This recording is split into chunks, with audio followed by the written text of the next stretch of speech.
Good evening. I am Sant Khalsa coming to you. Hi. Good evening. I am Sant Khalsa coming to you from my home in Joshua Tree. Thank you for joining us for the keynote panel, EcoArt, the intersection of art, nature, and science, co-presented by Arts Connection, the Arts Council of San Bernardino County, and the Joshua Tree Center for Photographic Arts. Tonight's program is part of the Morongo Basin's NEA Big Read, a month-long program of events based around the theme of this year's featured book, Lab Girl, by geobiologist Hope Jarin. The NEA Big Read is made possible by a grant from the National Endowment for the Arts. If you would like to learn more about this year's programs, you can do so by visiting www.bigreadmorongobasin.com. I want to personally thank Marie Bobbin for her vision and incredible work as program director for the Morongo Basin's NEA Big Read, and for inviting me to organize and moderate tonight's panel. Before we begin, I wish to express that I am deeply saddened by the passing of Supreme Court Justice Ruth Bader Ginsburg. This is a tremendous loss for all of us and our nation. I wish to dedicate the panel to her with sincere gratitude for her tireless service and dedication to justice and gender equality. Justice Ginsburg said, quote, "Fight for the things that you care about, but do it in a way that will lead others to join you," end quote, which is what we do in her honor tonight. May she rest in peace. You're in for a real treat tonight with an extraordinary group of artists whose creative research and practice investigates and expresses their passion, fascination, and concern for the natural world. Each artist is unique in her ideas and approach to art making. Rebecca Lowry, Kim Abeles, Kim Stringfellow, Claudia Bucher, and I will each give a 12-minute presentation about our work, which will be followed by a panel discussion and question and answer period. Bios for our distinguished panel of artists can be found in the chat box right before they speak. Feel free to ask questions of individual artists or the group by writing a question in the chat box. We will address your questions after all the artists have shared their work. It's wonderful to see you all tonight, Rebecca, Claudia, Kim, and Kim. Rebecca Lowry is gonna speak first. You can go ahead and share your screen and begin, Rebecca. Thanks so much, Sant. Let me see.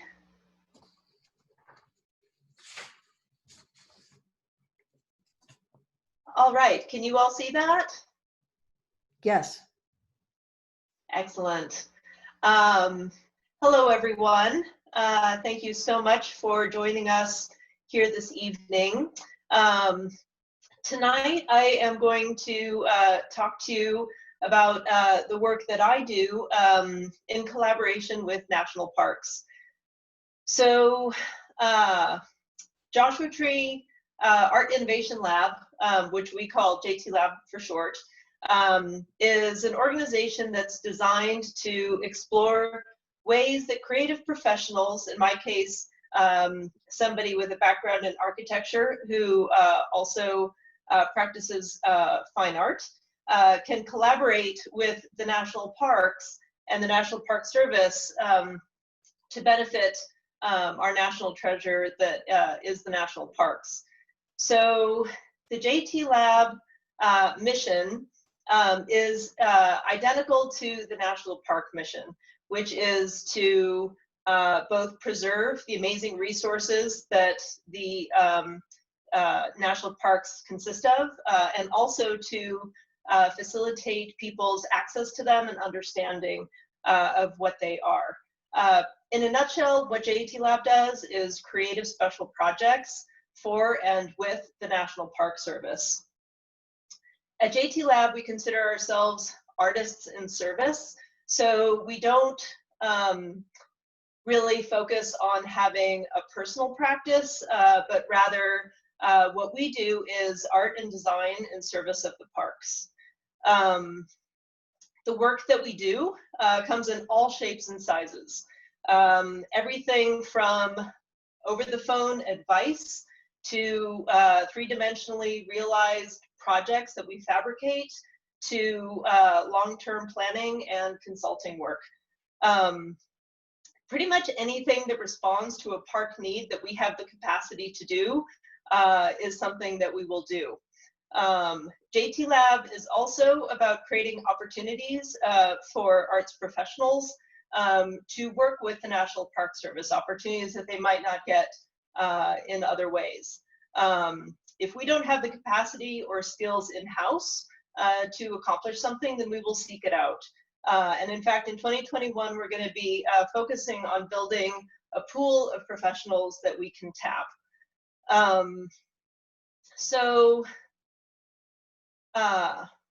Joshua Tree is our home park. You can see it as the little red dot. And we do a lot of projects with Joshua Tree. It's our home base. However, we work with many parks. Any park that has a need is welcome to come to us. And as you can see by the green dots, we are slowly expanding our range and working in a lot of different areas across the West. The National Park Service is our primary partner.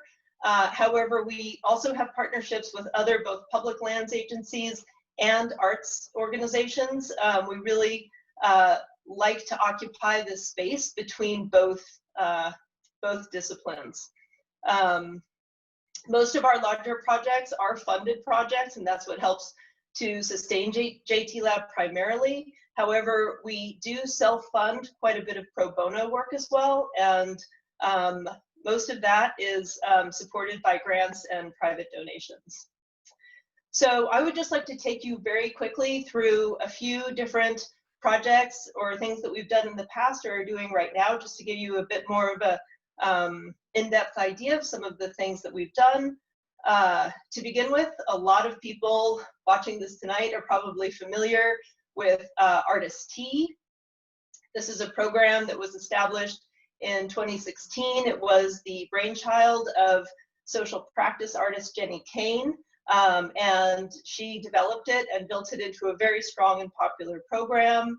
After 2 years, we were able to hand this fully functional, successful program over, and we're extremely proud that it is now being managed by the National Park Service, by Joshua Tree National Park, and COVID has not stopped it. It is currently running virtually. So that's something we're really happy about. Another project that we've done that you can find at Joshua Tree National Park is the Worth Bagley Stone. So in a nutshell, the Worth Bagley Stone was a marker that was put out in the park by Bill Keyes to commemorate what's known as the last shootout in the Wild West, where Bill Keyes basically shot this other fellow, Worth Bagley, over a road dispute. And then he made this marker to commemorate that event. Unfortunately, this marker was defaced many times over the years, and somebody finally broke it off at its base. And at that point, the park had to take it into collections. There was no way that it could be reinstalled out in the park. Just wasn't structurally possible. But the park did not want this important marker to go away, and the experience of finding that marker in the park to go away. So we collaborated on a project. I don't know if you can see the fine lines on that drawing, but we collaborated to generate a recreation of the Worth Bagley Stone that wasn't trying to imitate it or to be a fake Worth Bagley Stone, but that instead would recreate the experience of the Worth Bagley Stone in a way that would endure for many years to come. And so what we ended up generating is an incredibly thick, solid steel marker that has the exact same carving the way Worth or the way Vilkes had carved it, but that will hopefully give visitors a similar experience for years to come. Another thing that we do here at Joshua Tree, at JT Lab, is what we call Parks Modern, and it's basically a collection of National Park Service ephemera that has a mid-century design focus, largely from the 1950s through the 1980s.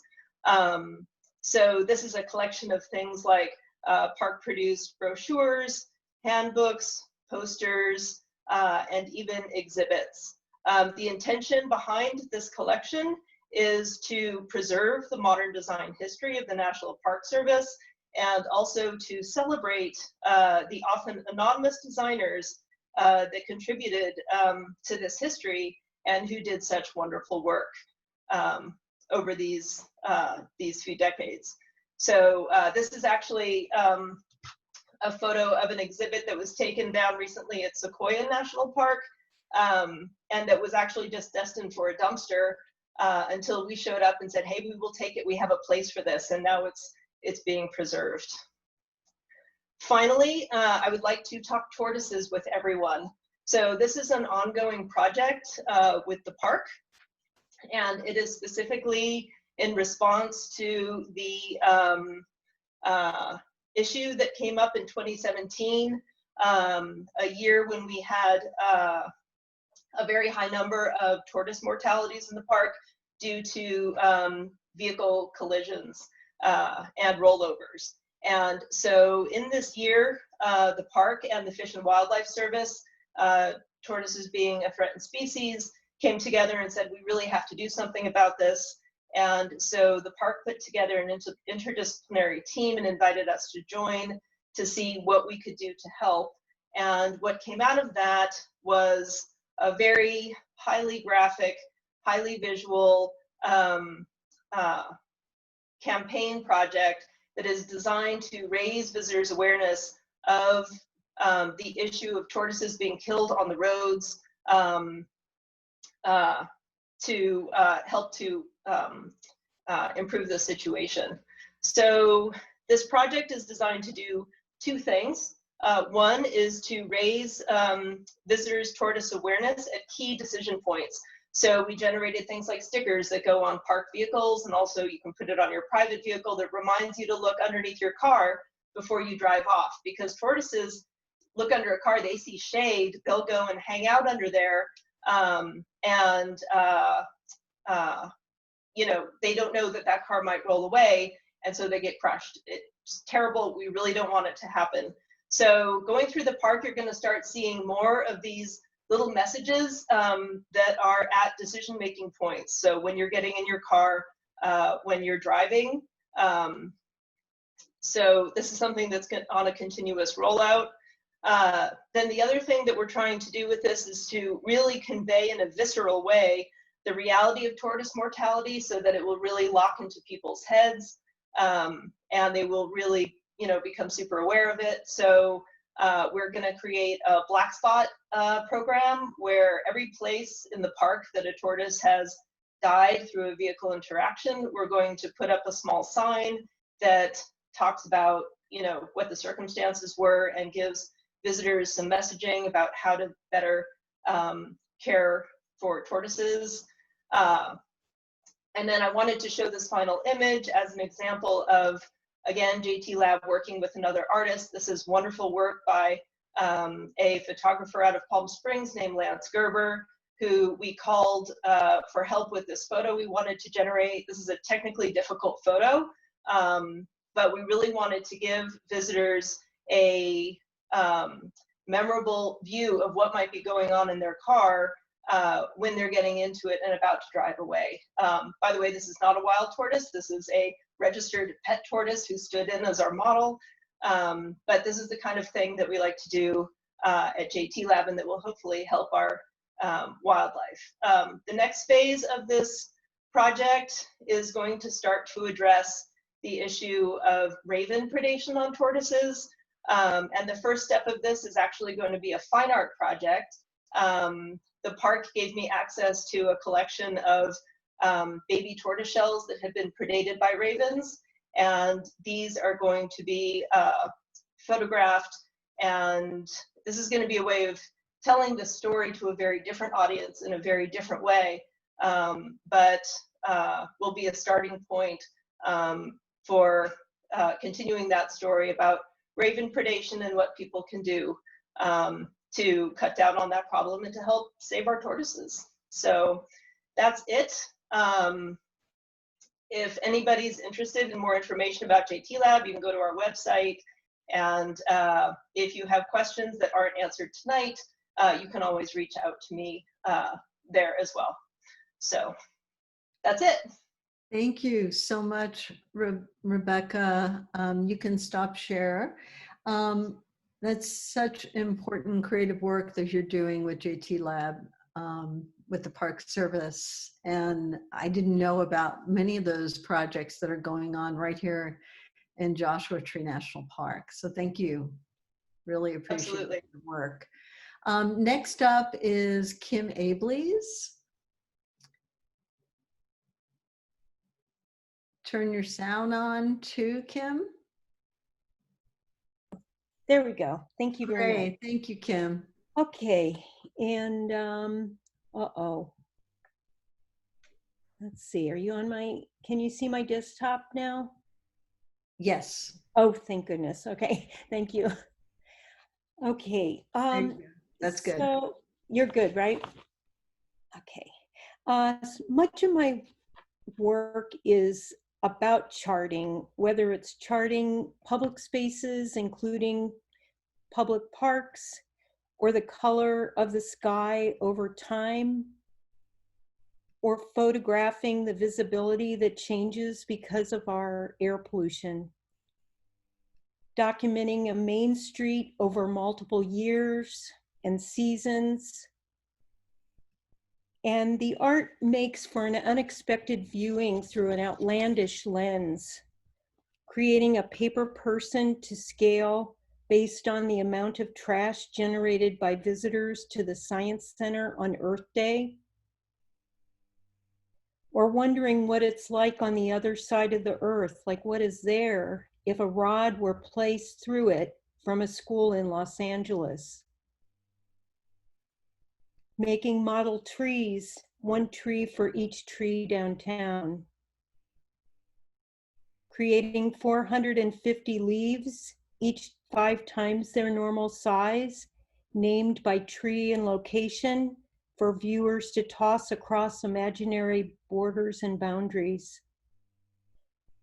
Much of my work comes as much out of frustration as it does curiosity. I innovated the first smog collector in 1987, and when the studio moved to next door to factories, I created them in full force. It's basically a way for me to find my voice. I make a stencil and put them on objects and place them on the rooftop, and the smog is very heavy and falls upon it, so that when the stencil is removed, the image is made from the smog in the air. Along with other themes, food and meals are prominent in the imagery. We ingest the smog's particulate, the fumes. We feel we can find safety in our homes. Citywide smog collectors have been done a few times. In this one, I did it with the Bureau of Automotive Repair. The idea was to encourage emissions testing, and also they traveled next to companies in order to encourage rideshare. The presidential commemorative smog plates are probably the best well-known of these smog collectors. The complete set is McKinley to Bush with quotes about their environment and industry. They were left out longer depending on their environmental records. Most recently, last year, I created World Leaders in Smog in collaboration with the Garage Museum of Contemporary Art in Moscow. They helped me do the research to collect the quotes that these leaders had made at climate summits. These were placed in Moscow, but also in Los Angeles. And following the project, I found 6 people in 6 of the capitals willing to put the stenciled world leader plates out to collect smog in their own cities. Education plays an enormous role in my work. I really can't imagine my work without that part. I really look to unexpected connections that relate people to ideas and people to each other. Runoff Dolphin Suitcase is a sculptural tool to teach kids and adults about the infrastructure of the storm drain, littering, and like the paper person, the consumption problem that we all have. Collaborations between myself and natural history museums and science centers have taught me that art and science are really intended to be together. In both professions, there is a combination of curiosity, determination, stamina, and an odd playfulness that leads to experiments. For the exhibit at the Harn Museum, I was able to borrow a specimen from the collection of the Natural History Museum at the University of Florida. This artwork combines film footage of the same creatures that are also in the cases next to them, either embalmed or preserved in liquid. The desire to collect is such an odd thing that we do. It's both a personal and an institutional undertaking. Another group that I work with quite a bit is EcoArts Connection, based in Boulder. The show I put together was called The Interconnectedness of Things and focused on lichen. I worked with the scientists at the University of Colorado and also with their specimen, but I also went out in the field and photographed a lot of the local lichen to make the pieces. This project became interconnected also because I did smog collectors with their local middle school and made this brochure that's a lichen hunt. And the purpose is to try to encourage people to use a bus route that was really not being used very much. And the idea is you'd go around and find the lichen that I had found, and I give you clues. Also, the exhibit was at the waiting room of the emissions testing facility, so you see the lichen on their informational television. Lichen are quite small, but the photographs I took were very detailed and placed in this large image mural. I also photographed and took videos of local school children and also the local traffic. Lichen are used as biomonitors for measuring air pollution. What they basically do is collect samples at different times and different locations. They dry them and then pulverize them and then analyze them in the lab. I'm next going to switch over to a video that I made for you. I was born in 1952. In 2018 and 2019, I worked for 6 months with incarcerated women who are trained as firefighters, and they're the female firefighters of Camp 13. So let me switch, hopefully. Maybe I need to, oh, let's see. Oh, okay. Here we go. All right. Okay. So I wanted you to see some of the examples of the leases that we made. This was actually done to educate the public. They're used by the National Park Service as well as educators at the LA County Fire Department. As I said, I worked with the women for 6 months and they worked alongside me. They supplied all the content and information that needed to be shared for these suitcases. Except for one that's made from a typewriter case, they're all built from the ground up.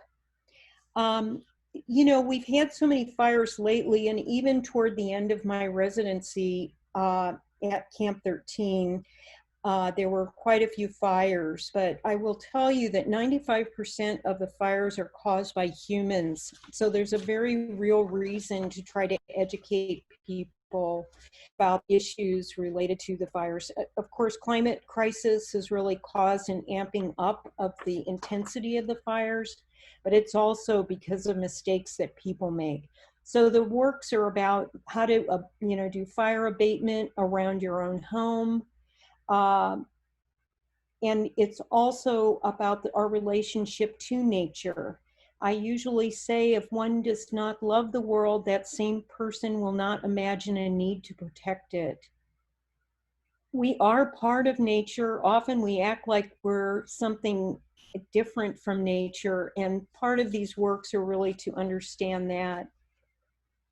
It's also about this relationship we have with the creatures around us. You know, we have a tendency to want to keep certain creatures out, and that's when you should, close up your home and put screens up and so on. But we also want to encourage other creatures.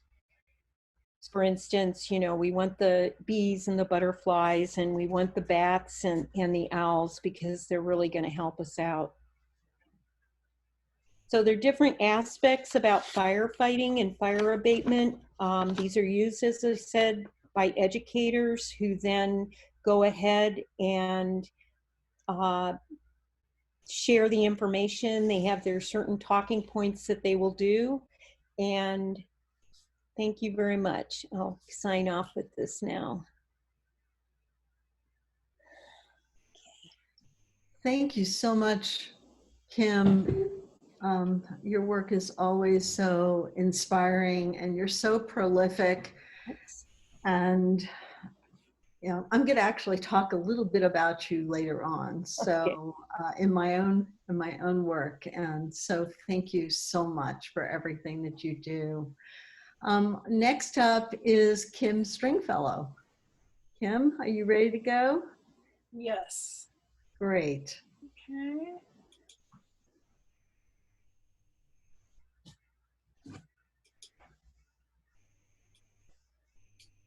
Okay. Hello, everyone. Thanks for joining us tonight. This has been really interesting so far to see the work of these two people, and I'm looking forward to Sant and Claudia. So I am also an artist that is based in Joshua Tree.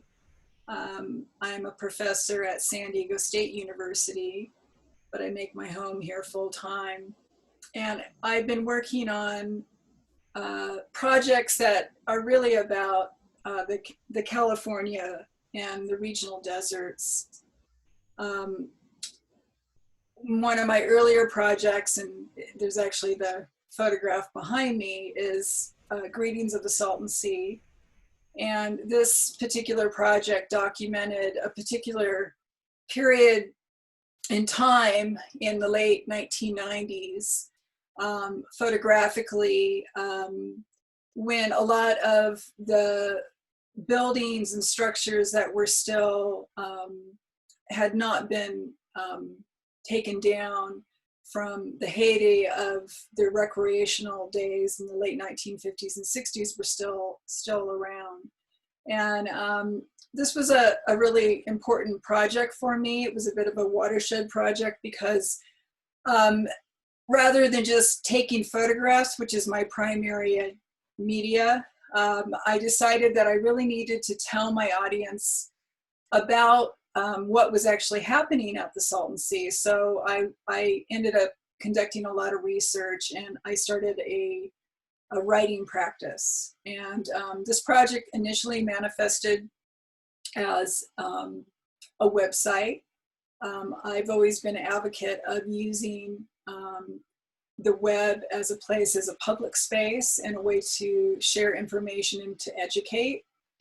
And I've continued to do so. So all of my projects, they each have their own domain name, their own website, but oftentimes I do physical installations. I also do tours. Sometimes I like to bring people out directly into the field. So this project was kind of set the stage for the work that I'm continuing to work on now. And it became eventually a published book. And move to the next site. And I'm going directly from my website.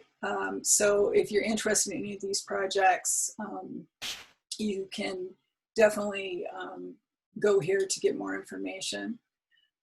So this next project, it's a photographic project, but it's not my photography. This is a data mining project where I was invited to participate at Cornish School of the Arts and Art Activism exhibition. And I grew up in the Pacific Northwest, even though I am a native Californian. And I was well aware of the production facility at Hanford, which is where they produced plutonium during the Cold War. And it's one, if not the most polluted place on the planet. So when I was asked to do this particular project, I had hoped I would go up to photograph, but it was right around 9/11. And all of these type of facilities were off limits to everyone. So I had a project, and I started to use the internet, started looking around, and I realized that the federal government, the Department of Energy, had created a really rich website of declassified materials. And I went through that.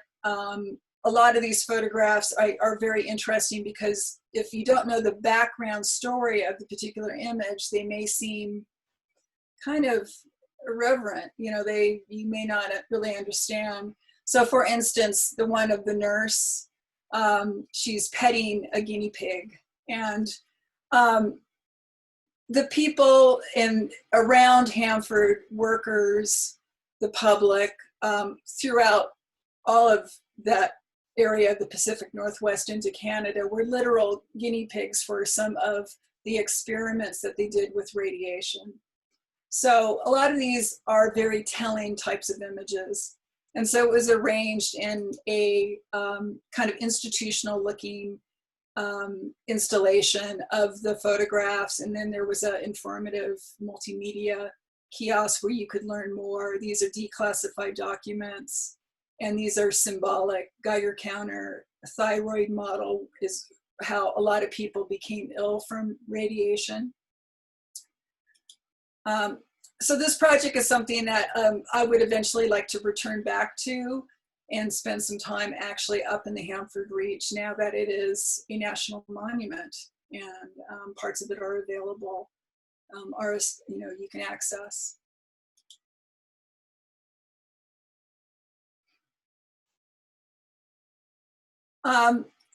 Invisible 5 is an audio project. It's a collaboration between Amy Balkin and Tim Helber and two nonprofit environmental justice groups. And this project documented a history, invisible history of toxicity along the I-5 corridor, along with other types of supplemental information about different things that you may not be aware of driving, directly from Los Angeles to San Francisco or vice versa at high speed. So this project was developed for the public to download freely, and all of my projects, as much as possible, I like to make that work available for people.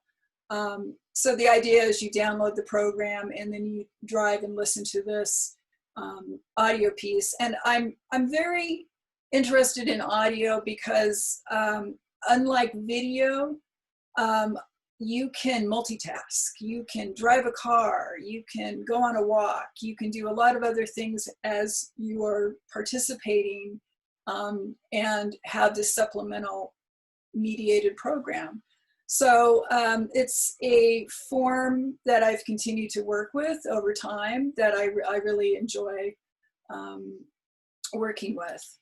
And it's also a fairly easy medium compared to, say, video to actually learn to do yourself. So I encourage people to be citizen reporters and documentarians. So Jackrabbit Homestead is a project that evolved out of my Salt and Sea work, because I was looking for another project that would complement the work that I had done with the Salt and Sea, and I'd been spending a lot of time in the Morongo Basin and Joshua Tree, and I realized that there hadn't been a significant history of the Small Tract Act, which is a baby homestead act that allowed US citizens to acquire 5 acres, normally it was 5 acres, of federal land that was being disposed of, and I say that in quotes. It's a strange idea that land is not valuable regardless where it is.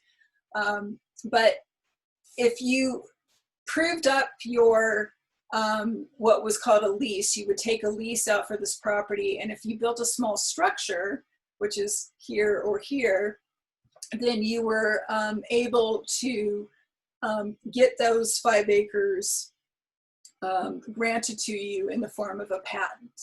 And you owned it outright. And this, I guess this residue of this Small Tract Act still is present in this particular landscape. So there are jackrabbit homesteads. Primarily the ones that are still in existence are in the Wonder Valley 29 Palms area, but they're throughout the area. And they've become very popular for people, to artists and different creative people to restore and to use as vacation rentals and things like that. So they have a life of their own. So I spent time documenting, going through a Bureau of Land Management database to be able to document the structures on the ground through photographs. And when I was, when I found the structure, I would go to the database and compare it. And then I would be able to find out who actually built that. So the title, like this is the Worth Brewer Homestead. So this is Worth Brewer, was the original homesteader who built this particular cabin. And this is also a book project. And it's an audio tour too. It's there is an audio tour. So I just want to say, most of my projects are grant funded. That allows me to not have to focus on marketing my work in a more traditional manner like a lot of artists do. So I usually apply for a variety of grants, but several of these projects have been funded by California Humanities, including this one, which is another audio project. And this discusses the social, political, environmental history of the Los Angeles aqueduct system through a vantage point of the Owens Valley, of the residents, and throughout time. So this is about an hour-and-a-half tour. It's a self-guided tour that you can download, and you're able to hear from even before the aqueduct, hear the indigenous population, how their land was stolen from them, and then from, to ranch and farm, and then the city of Los Angeles consequently sold those to, or took over that land, so. And my most recent project is the Mojave Project. And I'm just gonna go here. This is mojaveproject.org. I've been working on this since 2014. So it's been 6 years now. And this is another type of documentary project. It's different in the sense that I immediately started to publish content on this website as I was researching it. So I have over 30 different dispatches, and they're fairly long form. These are the latest 3. go to this link here so you can see the number of dispatches. And they have multimedia content. They can have an audio feature. They can have film. They're usually a lot of text. This is the most recent one that's on the history of California City and Jackrabbit homesteading. I revisited that subject for this particular one. This is the ghost grid for California City. This is some drone footage that we shot. So I invite you to visit the projects. You can go to my main website that I showed earlier, which is kimstringfellow.com. And you can link to all these projects that I introduced you to tonight. Yeah, I hope you visit. Hey. Great. Thank you so much, Kim. Your practice is so innovative as a transmedia artist, and you've brought so much attention to the California desert. So I want to thank you. It was great. It's really terrific. So next is Claudia Bucher. Claudia? You need to unmute. Okay, I unmuted. There you go. So I'm going to start. I'm actually going to stop my video. I don't want to be, hold on.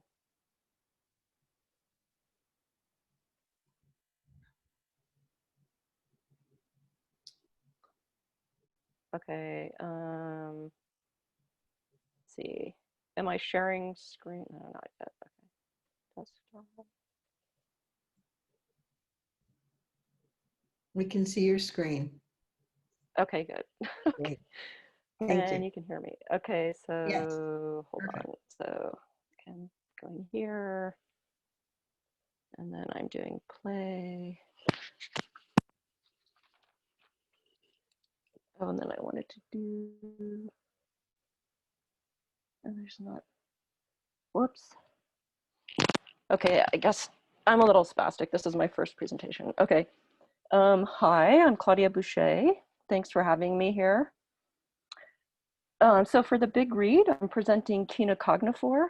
And Kina Cognifor is the result of a very expensive artist residency at the Art Center College of Design in Pasadena, where I received my MFA in 2003. So though this is an older project, much older, I feel it relates to the theme of this panel discussion quite well. So while at Art Center, I took advantage of the school's advanced rapid prototyping facilities, in particular laser cutting and 3D printing. And so Kina Cognifor combines rapid prototyping and video to create an artificial organism that is post-human and post-siphonophore. Okay, this is a very brief background. I have an art historian father, a physicist stepfather, a little brother is a computer scientist. So PhD student of my stepfather, my little brother, my brother's high school friend, they all end up at Caltech and CNS. That's Computation and Neural Systems.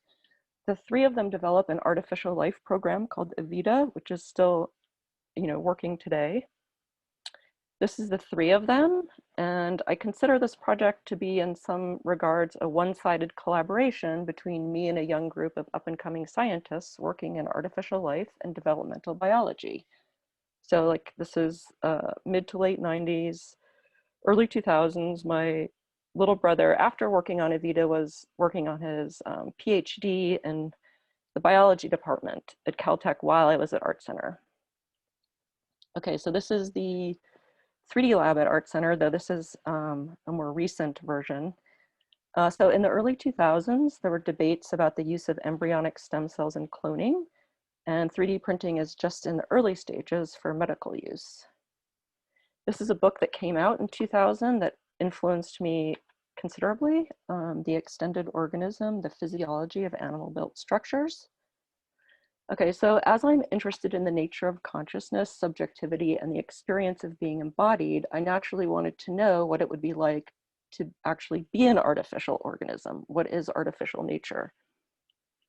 So the project was constructed as an elaborate research project with myself as both researcher and subject. As a scientist, I conducted a series of 3 performative experiments in an attempt to transmute myself into an artificial life form.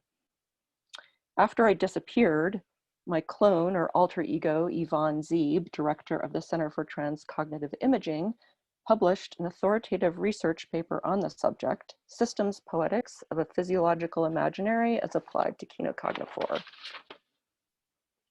And these are a few pages from the tome.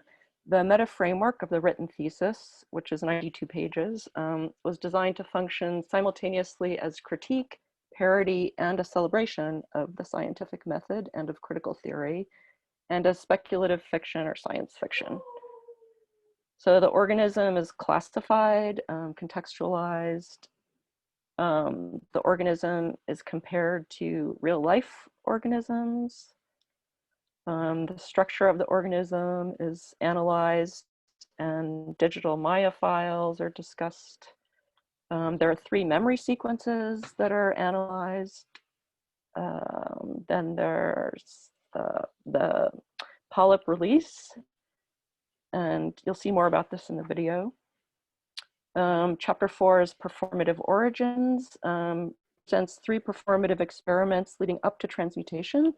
This is ecosystem number 1, performing as a Krebs transcription protein.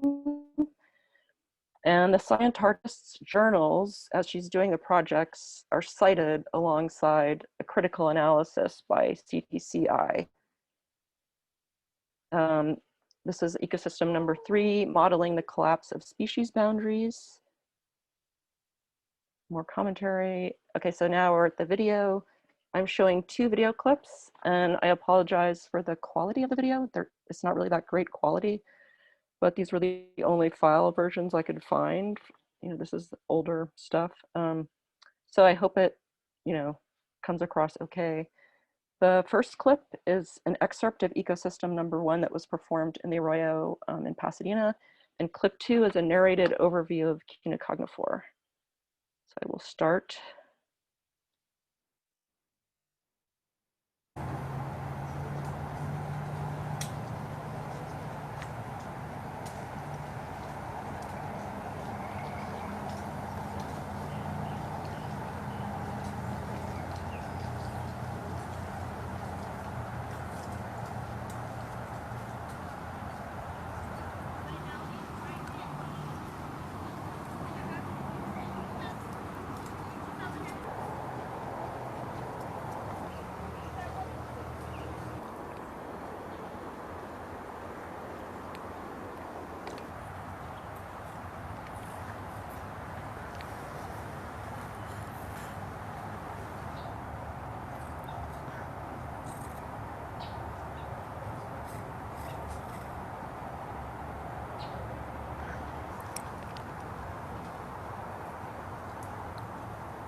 At the Center for Transcognitive Imaging, we study the transgenic cognition of hybrid, synthetic, and post-human organisms. We are interested in the nature of subjectivity as it appears in trans organisms. Here we present the organism Kinocognifore. The ecotone is a transition zone between ecological communities where one finds edge species. As a cybernetic jellyfish, Chenocognivore is a prime example of an ecotonal organism. Temporally, it sits between human and post-human, jellyfish and post-jellyfish, between being and becoming. Overall, Chenocognivore resembles the siphonophores, in particular Lensia. However, it also resembles a variety of other organisms, such as the egg yolk jelly, and proves to be a unique chimera. Chenocognivore means maker of cognition images. Its bioluminescence is a result of this process. Where Chenocognivore is more crustaceal, like the amphipod, is in the structure of the chenophores, which are made of methyl acrylate ester. This material also makes up the cartilaginous support of the midgut section of the organism. Polyvinyl chloride makes up much of the rest of the organism's skin and conduits. Two chenophore organs on one end hook into a gut section which connects to a long segment that is both a rudimentary vertebrae column and a colonial-like assembly of polyps. At its end is a third chenophore. The column forms a rudimentary nervous system and is of particular importance within the memory system of the organism.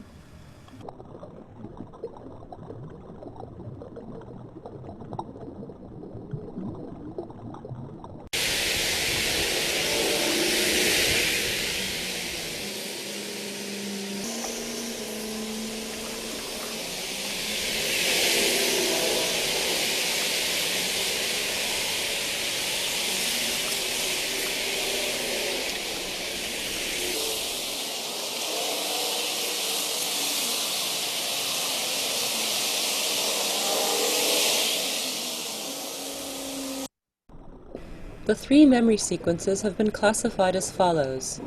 Sequence 1 is labeled ontological as it seems to be introspectively concerned with states of being, with lost functions, prior states, self-assessment, and mutation of form and image. Sequence 2 is considered as cellular and material memory, as the cartilaginous material of the vertebrae polyp column flashes trace images of its transmutation. Sequence 3 is labeled metabolic machinic. It indicates a nano-depiction of the organism's circulatory system and also contains traces of an experienced human environmental circulatory system, that of roadways and vehicles. Two of the three memory sequences we have accessed refer to the polyp column, either its construction or the individual polyps. The organism appears to be trying to comprehend what it is and how it came about.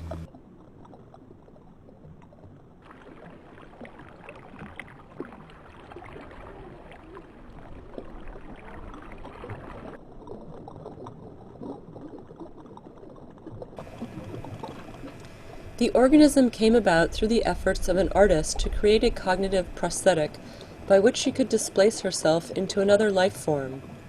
We have an early sketch depicting the artist's body dissolved into a chenophore organ. The artist made several attempts to convert her material form and to engage in substance exchange between organisms. She subsequently had herself laser scanned with the intention of converting her body data into the realm of the digital, where she could be disembodied and distributed and reproduce asexually through virtual cloning.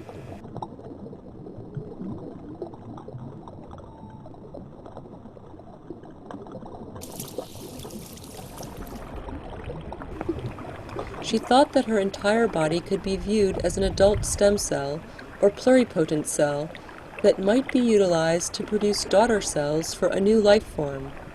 Her adult body then became the template for the vertebrae polyp column of Chenocognivore.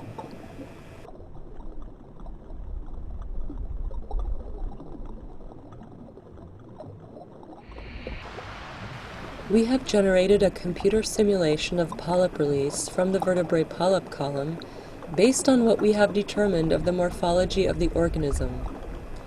Chenocognivores' ontology can be described as such. The self-referentiality of the organism's system points to an event of critical rupture as described by chaos theory. It is a turning over, in its system substance, its own possible states. It has folded in on itself, becoming materially self-referential, animated not by external relations of cause and effect, but by an intensive interrelating of versions of itself. The system is a knot of mutually implicated, alternative transformations of itself in material resonance.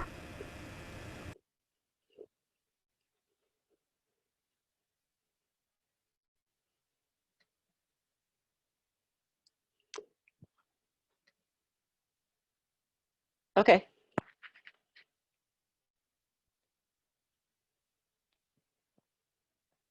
I hope that went, I hope the video is visible. Yes, are you, that was incredible. So inventive and creative, and the term scientartist, Yeah. that's you for sure. It's wonderful. Thank you so much. Thank you. Okay. Okay, I'm going to give a presentation next. Let me go ahead and share my screen. Let's pull this up here first.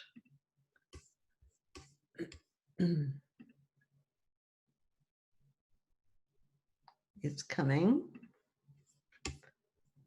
Okay.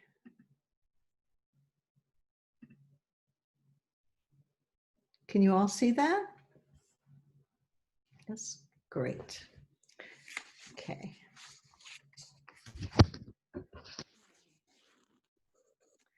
My talk is of a personal nature. It's about my life experiences, my intimate relationship with nature, and the evolution of my art and ideas as an ecofeminist, artist, and activist.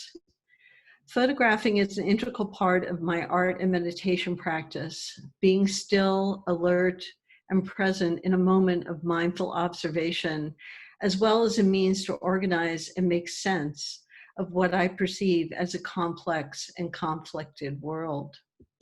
My earliest photographs were performative portraits and self-portraits in an attempt to know myself, raise women's consciousness, and understand human nature. Moving to California in the mid-1970s after growing up in New York City shifted my attention to the extraordinary and diverse sights of the West. By the 80s, I was fully engaged in my art practice as a landscape photographer, gaining awareness of environmental issues through fieldwork, research, and art making. Water scarcity and air and water quality have been my central subjects since these are of critical importance for our survival. My artworks are intended to create a contemplative space where one can sense the subtle and profound connections between themselves and the natural world. This evening, I will share examples of works about trees as they relate directly to air and water and have populated many of my photographs, sculptures, and installation works over decades. In his book, The Hidden Life of Trees, Peter Wallenben argues that to save the world's forests, we must first recognize that trees are, quote, wonderful beings with innate adaptability, intelligence, and the capacity to communicate with and heal other trees. I would add that we need to acknowledge our dependency on trees to provide us with oxygen, and trees' extraordinary ability to store carbon, hold water, stabilize the soil, and give life to the world's wildlife. Trees appear within much of my photography throughout my career as the central subject or essential companion to water, as in my extensive project on the Santa Ana River and watershed titled Paving Paradise, as well as the foundation of a landscape image or the environment for a human or built structure. The Santa Ana River is the largest coastal water system in Southern California and runs through the arid San Bernardino, Riverside, and Orange counties. This selection of images depicts trees that are located in numerous locations along the river and in the watershed. The trees are impacted daily by natural weather events, human acts, and climate change.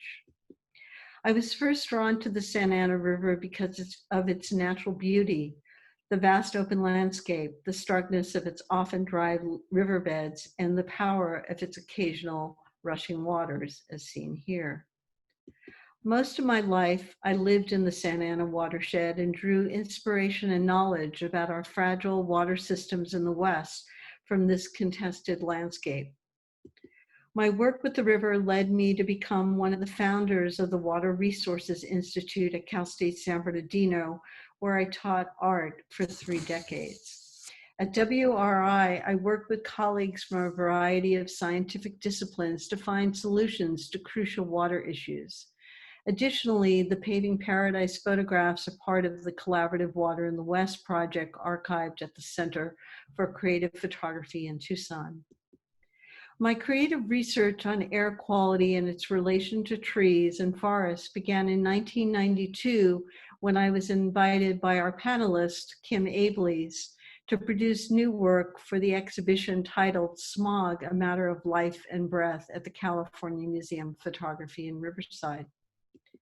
Southern California has long suffered from the worst air quality in the US due to large population and car culture, as well as sunny, stagnant weather, a bowl-like topography, and more recently, wildfires. Each artist in the smog show was paired with a research scientist at the UCR Air Pollution Research Center for the creation of new works. At a meeting with my collaborator, Dr. Paul Miller, I asked, what was the best thing I could do as an individual to positively impact air quality? He said, plant trees. Over many weekends during the spring 1992 season, I planted hundreds of ponderosa pine seedlings as a volunteer with the National Forest Service to reforest Holcomb Valley near Big Bear Lake. The area had been decimated by mining, clear cutting, and cattle grazing during the 1860s gold rush. The reforestation project was intended to restore vital ecosystems in the watershed and improve both air and water quality in the inland region. My transformative planting experiences inspired the creation of numerous works, including the installation titled The Sacred Breath, seen here. The Sacred Breath is a meditation environment which emphasizes the interdependence between human beings and trees and provides the participant with an experience of the breath as life-giving gift from the forest. The lung-shaped photographic altarpiece connects our body with the forest, the lungs of the earth. On the altar are ponderosa pine seeds and chemistry flasks filled with the essential life elements of earth, air, water, and charcoal for fire. Positive affirmations for trees are contained in the constantly turning suspended prayer wheels. A handmade prayer book of tree photographs with the words inhale and exhale guide us through a breath meditation. For the smog show, I also produced the photo wall installation titled SOS, We Are Killing Trees, Therefore We Are Killing Ourselves, which presents photographs of the most smog damaged trees in the US at the time, located in the San Bernardino National Forest. The images are printed on square and rectangle panels to represent the International Morse Code signal, SOS. Many of my subsequent photographs and sculptural works evolved from my life-changing experience planting a forest. This large sculptural work, titled Stand, is a specimen-like replication of a fire-destroyed stand of trees. Trees and seedlings are akin to Stand in my use of materials and high-contrast film images of fire-destroyed trees. The work addresses both the fragility and resilience of nature, representing the cycle of birth, life, death, and rebirth, the memory of a forest, and the promise of new growth. The trees and seedlings vary in size and are installed leaning against the wall like planks of wood are stored and displayed for purchase in a lumber yard. For my new photo project titled Growing Air, I returned to the planting sites of the seedlings in Holcomb Valley for the first time 25 years later in 2017 to find an extraordinary, beautiful, and thriving forest of ponderosa trees inhabited by many species of wildlife. These are trees I planted. I am drawn to both what is visible and the hidden mysteries we seek to understand about trees and their communal lives. I'm spending time in the forest, developing a meaningful connection and producing works that respond to this unique and complex environment. I especially delight in visiting the trees during the spring when the forest floor and the forest is in full bloom. I experience a deep and profound connection with the place and recognize the power and sacredness of the trees. I walk through the young forest attuned to the life force that surrounds me and the growing mycelium networks beneath my feet. I know that the trees are aware of my presence, and I express gratitude for all they give us. These trees, like the millions of others that are being planted worldwide, are required to restore the breath of life to our dying planet. Another recent forest series was made during a visit to a coastal rainforest in British Columbia. The series, titled Rebirth, depicts new growth on old growth nurse stumps that were either cut for lumber or naturally fell. The nurse stumps provide structure and nourishment for the young trees, sharing nutrients, oxygen, and water to support new life. These dense forests are rich with oxygen, providing the perfect forest bathing experience, which is proven to boost the immune system, lower blood pressure, and aid sleep. Being in these healthy forests gives me a sense of hope and calm as I breathe in the powerful pranic energy of nature. This photograph from the Rebirth series is on the cover of my recent monograph titled Prana, Life with Trees. The book contains 4 decades of my tree and forest work, several essays, and an interview with me. My proceeds from the book are donated to Eden Reforestation Project, who has planted close to 400 million trees worldwide thus far. I'll end my presentation by bringing us back to Joshua Tree. I have always been fascinated by the regenerative action of fire in forests. Unfortunately, in the Mojave Desert, fires have long been destructive to our beloved and iconic Joshua trees. Most recently, we experienced the tragic loss of more than 1 million Joshua trees to the Dome Fire, while for many other plant species, fire is a catalyst for germination. You've been viewing some of the first images of Joshua trees I made in the 1980s, which inspired one of my earliest installations about climate change. The 6 triangle photographs of fire-destroyed Joshua trees form the meditation altarpiece. These are 2 of many photographs I made after a fire in the Covington Flats area of Joshua Tree National Park. More recently, I photographed Joshua trees 3 years after they burned at Heartbreak Ridge during the 2015 lake fire. Throughout this area, we are witnessing new Joshua trees sprouting from the root systems, which seems miraculous and most helpful.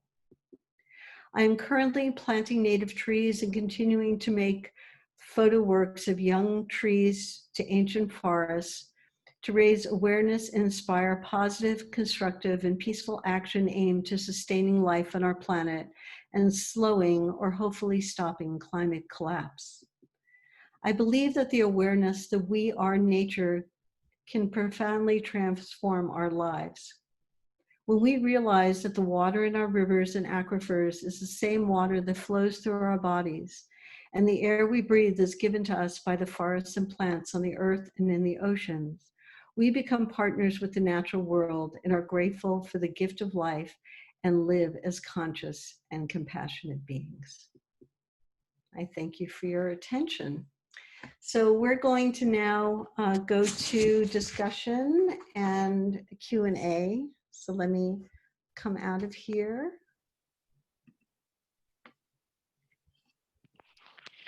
Okay. Can we all see each other? Can you all turn on your mics? And here. Great. I'll just wait till everybody turns on their mics. I'd like to start with asking you all a couple of questions, and you could just jump in there if you'd like to speak. first question is, was there a specific experience that you can recall in your life that led you to make work about nature and the environment? Was there a catalyst or an experience for you? Well, I know, speaking of for myself, I was making a lot of work that was about very abstract concepts, which I loved. I still love it, and I would love to get back to it. But I did have this urge to do something that was more addressing of environmental issues. And for me, the big catalyst was, on a whim, I applied to the Arts and Residence program on the South Rim of the Grand Canyon.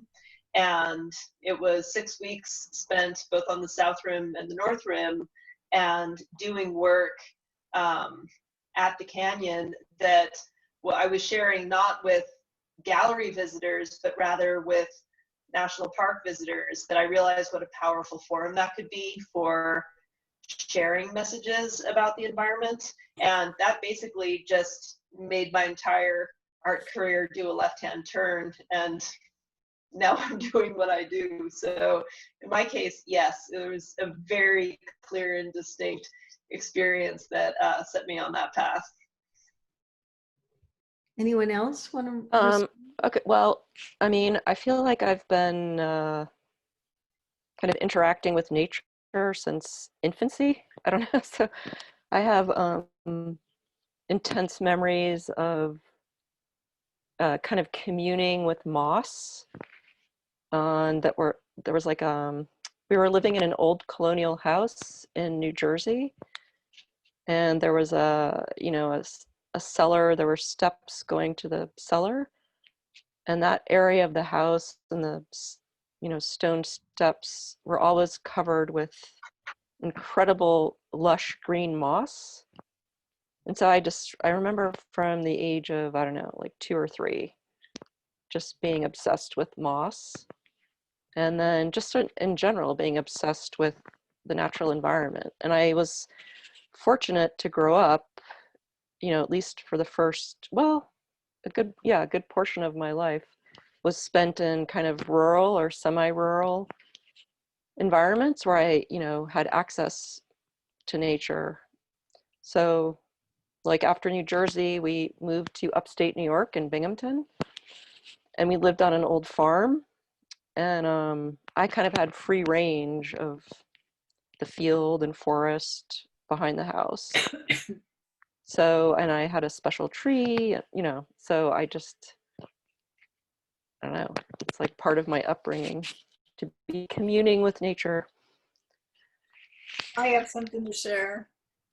Well, this was before I knew what I was going to be doing at all in life, but I must have been about 6 or 7, and they took me to my local watershed, which is in Maple Valley, Washington, along the Green River, to see a salmon spawn of, I believe it was sockeye. And I used to fish with my father on that river, but I had never seen a spawn, and it was a pretty horrific but fantastic sight. If you haven't seen spawning salmon, they look like these monsters with these big hooked, the males have a big hump on them, and they're crazy looking. And they were also going to their home stream. What's amazing about salmon is they know exactly, it's a kind of intelligence, or it's not kind of, it is an intelligence. They know exactly where they were born, where they, and they go to the same area to spawn.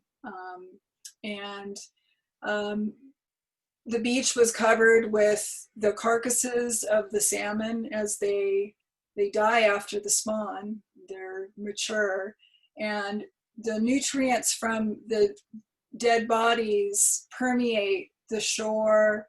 The trees that are along the shore, the forests, take up these nutrients, and the salmon are the forest. It's an entire cycle.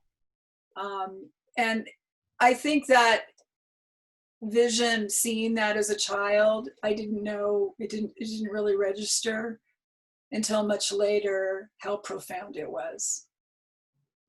Yeah, That's a great story.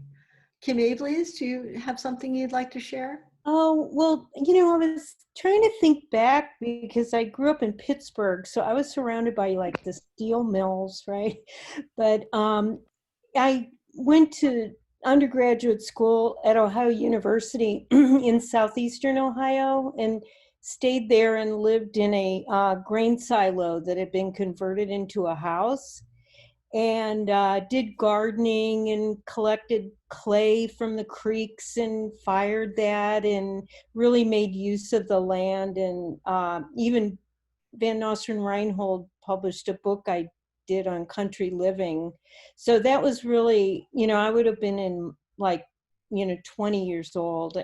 That would have been a more profound experience. It changed the way I even viewed like just being, you know, like I related to Claudia being part of the environment, right? It was that without the beautiful visuals that she had. Yeah. Well, Claudia, you mentioned that you also had a special tree, and in Lab Girl, Hope Jarin talks about how most people have a tree from their childhood.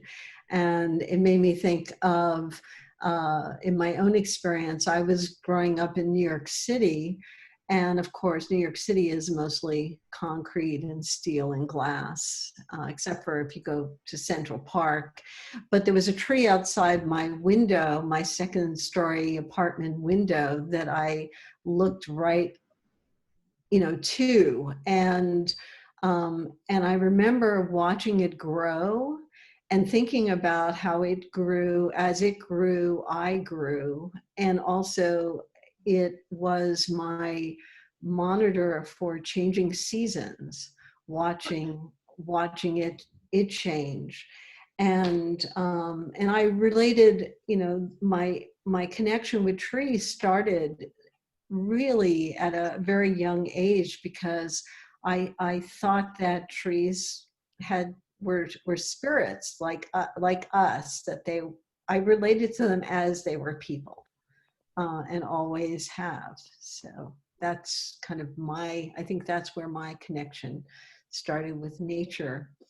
Um, I I have another. Does anyone want to tell the story about a tree specifically that you connected with? Well, I can, so in New Jersey, I was fascinated by, I think it was the weeping willow that I hope that's right, the twirling seeds that are kind of like propellers. I think it was the weeping willow. It's weeping willow. But I was fascinated with those seeds, and I'm fascinated with the kind of structures that, you know, plants produce and that you find in the, you know, the natural world. Then when we lived in Binghamton, I had a special tree in front of the house that I was able to climb. You know, I was little, but somehow there was a branch that was lower and I could kind of, it was the perfect, you know, like swing or seat branch. I would lie there and I would just contemplate the tree, and then I would contemplate the birds, and if there were crows around, I would try to speak to the crows. Like I thought that I could speak to them. And then in LA, I had a very significant relationship with a tree, an oak tree, like right below the Griffith Observatory. And for years, so I moved to LA in 1991. For like the first 10 years, the tree was my therapist. So like, I would hike up and just, you know, climb into the tree and then talk to the tree. So those are my trees. They're great therapists. Absolutely. Yeah. Anyone else have a story maybe that you'd like to share? I spent my childhood in the Pacific Northwest, in the forest all the time. I was free range. So, you know, I just had to come back for dinner. And so I climbed a lot of trees and spent a lot of time in the forest canopy. Lots of sap. That's one thing I remember. Sticky sap getting on your clothes, and it was really hard to get off. Yeah. I have unless someone has a comment, I have another question. I've always thought that there are similarities in artists and scientists. The obvious being that we are both problem solvers. In Lab Girl, Hope Jarin speaks about her work as a scientist as, quote, curiosity-driven research. It seems that this is not unlike what each of us do as artists. Do you relate to this idea of curiosity-driven research? And could you speak of that in your own work? Maybe Rebecca, you want to say something about that? Absolutely. You know, it's interesting because I don't know that I would choose problem solvers so much as a descriptor. I think more the way I would frame it is that we're explorers. And, you know, we latch on to something that catches our interest that we don't necessarily know about, but we want to learn more about, and we dive into research. And I think that's one thing that everybody here who's described their work, you can see that it's all founded on an exploration into something that has piqued our interest and learning about it, and then seeing what comes of that. And I think that that is a very direct correlation between what scientists do, at least in basic science, and also what at least artists kind of in the vein of what we here do is exploration. And that's actually one reason that we very deliberately named what we do JT Lab and call it a laboratory, because it really is predicated on this idea of we might not know the answers at the beginning, we may not even come to answers, but we want to explore and go in new directions. And I think there's a very direct relation there. Yeah. Anyone else like to speak about their work? Yeah, I always think of art making as like the best art making is that I'm doing it in the dark with a faulty flashlight.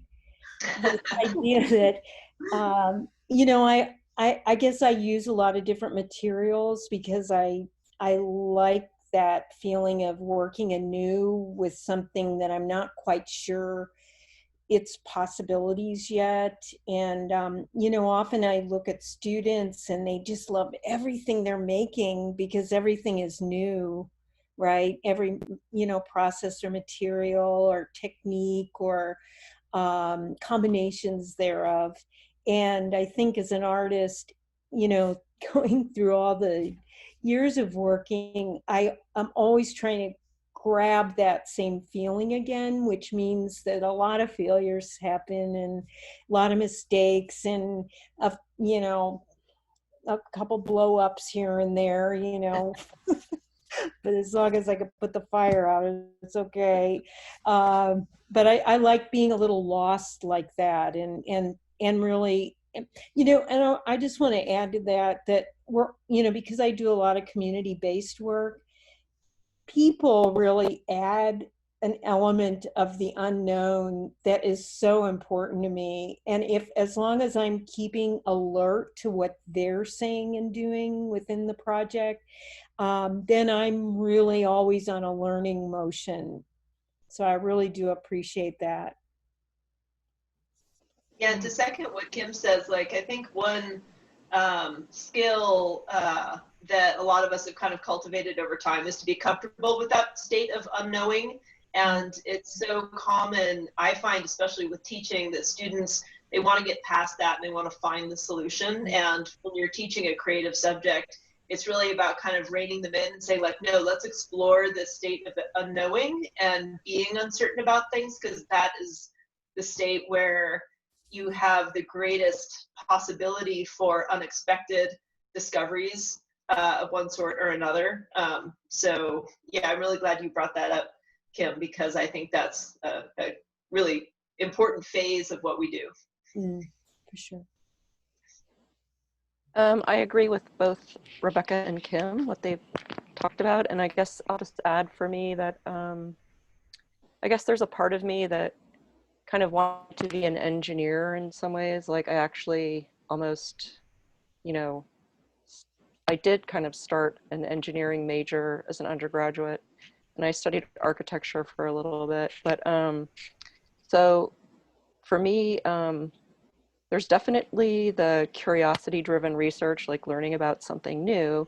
Then there's also, I do relate to the problem-solving aspect of like solving some kind of physical or structural, engineering problem in the real world.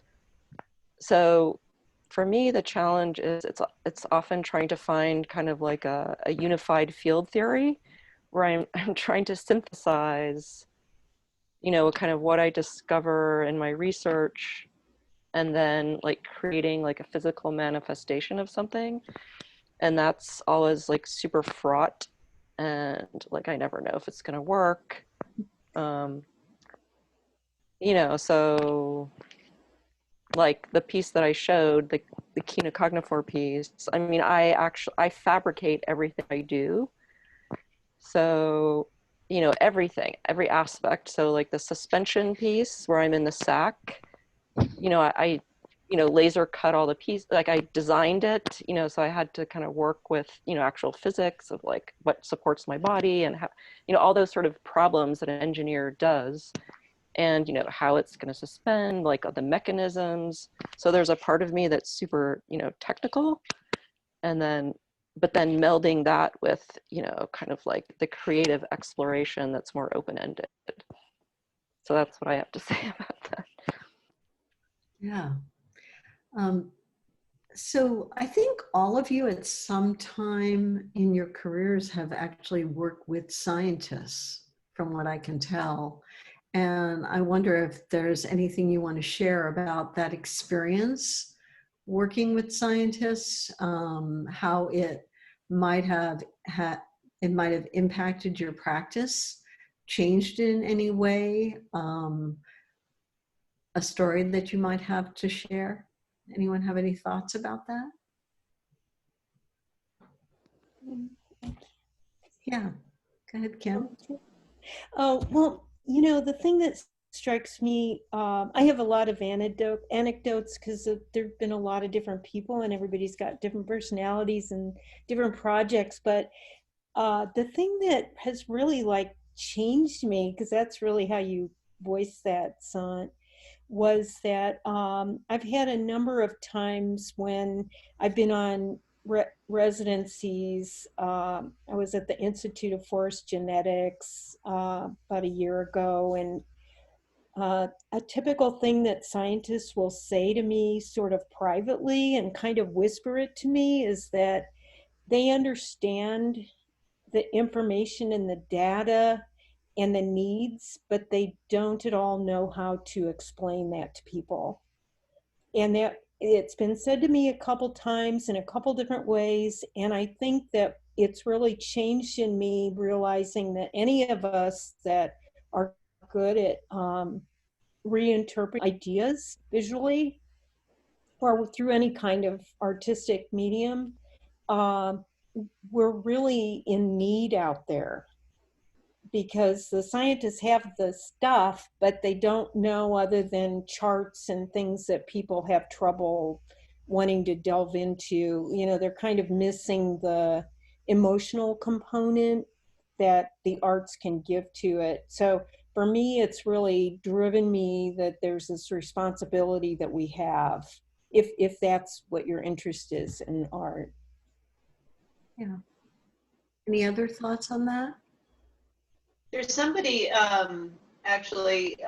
somebody else touching on what Kim was just talking about, who also does this a lot. If you guys aren't familiar with him, his name's Dan Goods, and he he's not an artist in residence. He's got a different, I think, a creative visualist they call him, but he's basically been working at JPL for over a decade now and has a team, and that's exactly what he does, is make the amazing things that they do at JPL understandable and comprehensible and visual, both for the general public and for other people who work at JPL. And so he's a great model to look at, even though he's not here with us today, of an artist who does exactly that.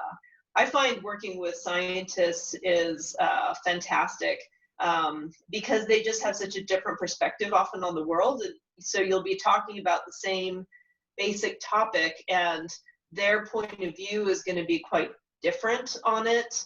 And so you can learn a lot from them, but also they're usually, because they're so inquisitive as people naturally, they're interested in learning from you. And what I love about a lot of my conversations working with scientists and other specialists is just to see the excitement in their eyes, you know, when as an artist who supposedly doesn't know a lot about a particular topic can start to shed light for them on something that they've been working on for a long time. So yeah, I mean, interdisciplinary work is always the most exciting. Yeah.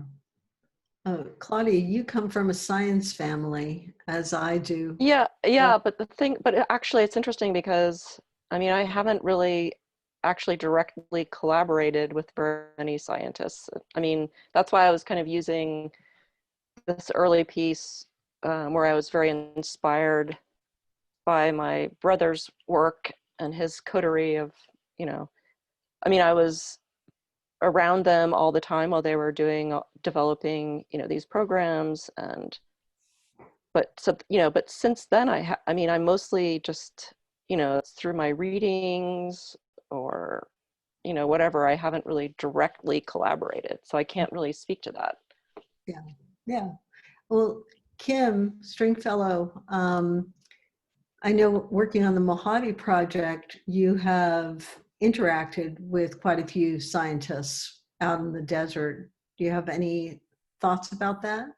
Yeah, I mean, I don't collaborate directly, but I appreciate what Kim said, because I do think as an educator in the arts that we need to also show other ways for artists to have careers, and rather than just this idea that we're going to be making objects for galleries.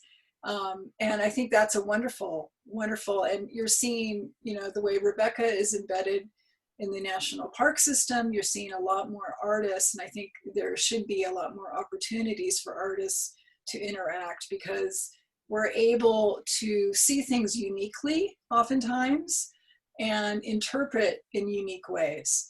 So, you know, that is incredibly important right now, especially with climate change and trying to have, you know, create an understanding and a kind of emotional response to how things are going out. And fortunately, I'm going to be able to go next month through as a guest to the Nature Conservancy up to the Armagosa, and they're starting a restoration effort on the Armagosa River. And so I'm going to be working with some of the you know, biologists and people up there to talk about what they're doing up there. So Great. I think this will probably be our last question. Do you see the work that you do as activism? certainly, I think we all do. Yeah, yeah. And in what way? Can you be more specific in terms of sort of your activist goals, what you're trying to achieve, who you're trying to reach? People that climate change is real and it is important for us to make it a priority in so, you know, so many ways, and also to point out, you know, folly, human folly, and where do we go from, you know, go to now. So Yeah, I think opening people's eyes to just how amazing that the world is around them. Oftentimes, you know, there's so much to be seen that people just can't see by looking on the surface, and so you just have to, you know, share some little thing or give them some little image, and then suddenly they gain a greater understanding and appreciation. And the way I see it is, the more people learn to appreciate the natural world and also our cultural heritage, the more likely they are to take actions to protect it. If they don't understand it, if they don't appreciate it beyond, you know, just a place to recreate or a place to supply them with things, then, you know, they'll always kind of see it as something they could just take from, as opposed to something that needs advocacy and protection. So, yeah. I guess I would say that I view myself as an activist, but kind of a passive activist, I guess. Because a lot of my performance installation pieces are about communing with the natural world. And so I guess it's like a kind of a demonstrating of, trying to be empathic and respectful and concerned with the other. So I feel like, I'm often inspired by a particular organism or species, and then, try to imagine kind of like how I can connect with that organism or species, or how I can, showcase it. Or, I mean, for me, it's really all about trying to demonstrate like a kind of empathy and respect, and that we need more of that. We need to pay more close attention to all the other creatures around us. So I guess that's what I do in my work. Yeah. Kim Abeles? Yeah, I would add,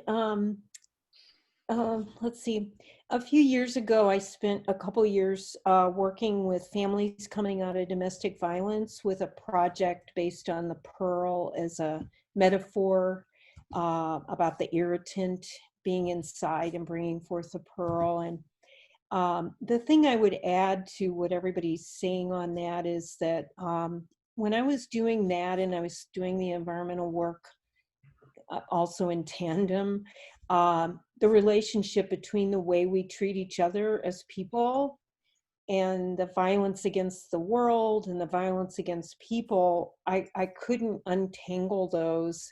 So a lot of my energy is also with different types of projects that are about helping people to make connections with each other as well as the environment, because I think that there's sort of a missing cog or something that I keep looking for with that.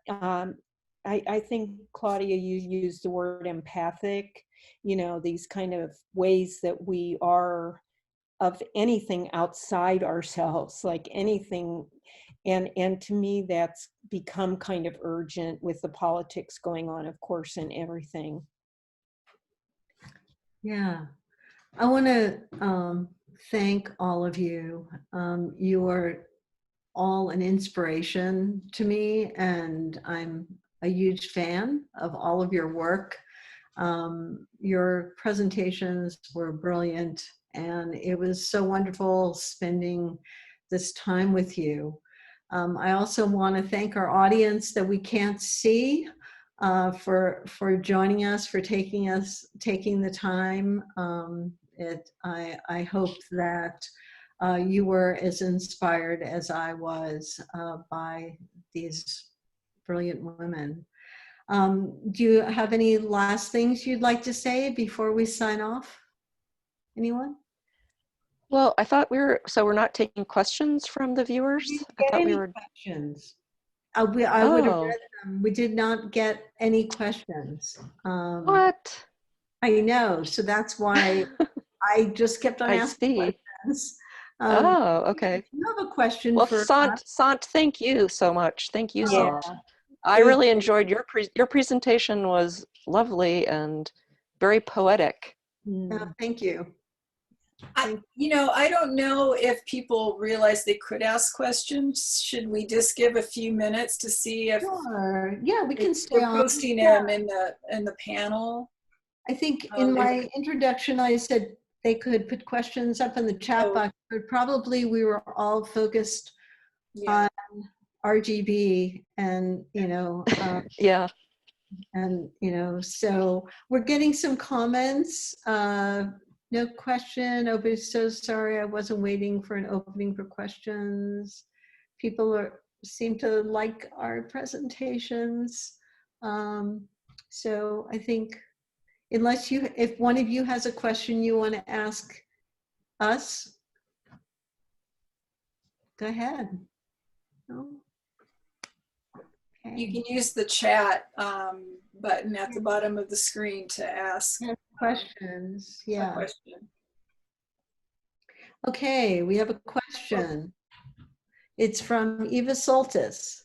Have any of you felt that you have influenced the scientists you have worked with to pursue other avenues? I think that's a really good question. Anyone find that they influenced the scientists that they were working with? I'm trying to think about that. Well, I can just say that, you know, so during the period where I was spending a lot of time with my brother and his, you know, all his Caltech friends, that group, they did come to a lot of my performance pieces, which I found, you know, curious, but I don't know how they were affected by coming to my performance pieces. I don't know if that did anything, but. Yeah, I had an experience, which was I had been working on my Paving Paradise photographic project on the Santa Ana River and watershed for many years. And I had an exhibition at the museum on the campus at Cal State San Bernardino at the RAFMA Museum. And we decided to invite all these water stakeholders from the community to a special reception. And they came and they looked at the photographs and we had this discussion. And also we invited faculty, scientists, actually natural scientists, health scientists, to come who were doing any work that related to the river or the environment in the region to come.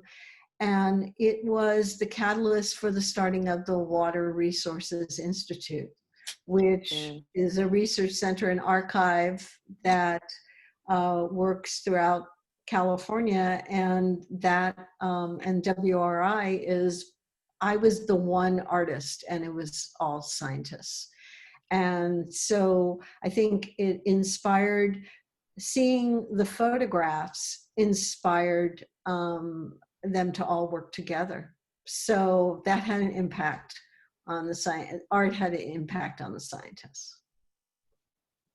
So. Anything? Yeah, and actually, Claudia, you had said that Jenny Kane's piece had then made the National Park Service go ahead and do the teas. Mm-hmm. Oh, that was Rebecca. Rebecca was. I mean, Rebecca, I'm sorry. Yeah. Thank you. Rebecca, so, I mean, that's a good example. I actually wrote that down because I think it relates actually to your original quote about RGB, or, you know, this idea that you don't just want to be doing this one thing and then you go and then it's gone, right?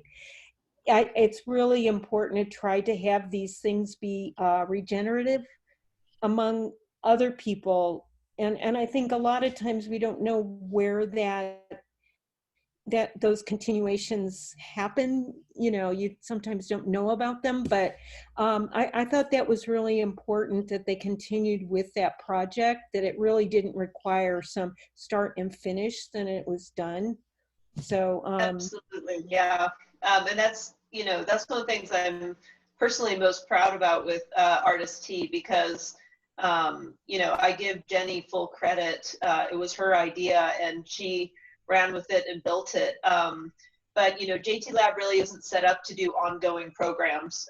We, you know, go in, we do projects, and then we move on to the next project. So it wasn't really a good fit for us in the long term, but that we were able to establish this. It was a completely new idea. And that then we were able to hand it over to somebody else, and it wasn't, you know, it wasn't a park program, and now it is, and that's fantastic. So you know, hopefully in the future we'll be able to seed other such programs and have similar effects in other places. Yeah. And we would love it if some scientists wanted to come and collaborate on other JT Lab projects. Usually it's us seeking them out, but sometimes it goes the other way. So Yeah. We'll Have see you what worked with Juniper Harrower? Have you worked with So I did work with her in that, so one JT Lab project that I didn't mention because it was less science-based is the Black Rock Art Gallery. So the conversion of that space, for those who are familiar with the facility at Black Rock, from a small exhibit area to a temporary art gallery was a JT Lab project. So that was something that the park had wanted to do for a long time. And when finally they got all the approvals to do it, we were the ones who went in and kind of figured out how do we convert this historic building that really can't be touched into a temporary art gallery. So we did that, and then we wanted to get the first artist in, and we selected Juniper as a former artist in residence. And so JT Lab also curated that first exhibit of Juniper's. So we worked with her on selecting the work for that and curating it and hanging it. So in that sense, I have worked with Juniper. Yeah. Yeah. I mean, she's an artist and a PhD scientist, right? So Absolutely. Yeah. And that was a really interesting characteristic of her work. That's one reason that we thought she would be such a great fit for the first artist to really set the tone for the gallery, as somebody whose work is really based on research and exploration and has a deep relevance to the park. yeah, for sure. Yeah. So I think I'm going to end by reading Ruth Bader Ginsburg's quote again, which is, "Fight for the things that you care about, but do it in a way that will lead others to join you." And I think it's a very positive way for us to move forward. Okay. Thank you very much. Thank you. Thank you. Thank you. Thank you so much. Thank you, everyone. Okay. Yeah, thank Good you, night. everyone. Thank you. Thanks for Okay. having us. Okay. Bye, everyone. Good to see you all. Yeah.